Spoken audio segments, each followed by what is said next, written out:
নেশা কারবারিদের গ্রেপ্তার করতে গিয়ে বাধার সম্মুখীন পুলিশ। ঘটনা বিশ্রামগঞ্জ থানাধীন পুষ্করবাড়ি এলাকায়। রবিবার গোপন খবরের ভিত্তিতে পুলিশ সুমন বাসার ও শফিউল বাসারের বাড়িতে অভিযান চালায়। উদ্ধার হয় প্রায় 15 কেজি গাঁজা।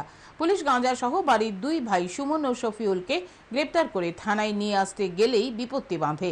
অভিযোগ, বাড়ির লোকজন পুলিশকে বাধা দেয়। অভিযোগ, রীতিমতো পুলিশের সঙ্গে ধস্তাধস্তি শুরু করে। পরে এক প্রকার জোর করে পুলিশ তাদের থানায় নিয়ে আসে গাঁজা সমেত।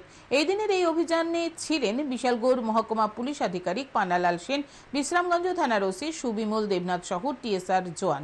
ধৃতদের বিরুদ্ধে আগেও অভিযোগ রয়েছে বলে পুলিশ জানায়। তাদের বিরুদ্ধে এনডিপিএস ধারায় মামলা নিয়ে সোমবার আদালতে সোপর্দ করবে পুলিশ।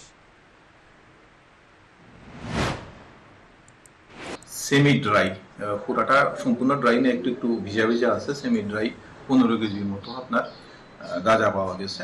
আর এই গাঁজাগুলি যখন আমরা রিকভারি করতে গিয়ে সেটা তাদের বাড়ির ফ্যামিলি মেম্বার্সরা কিছু পুলিশের সাথে ধস্তাধস্তি করছে।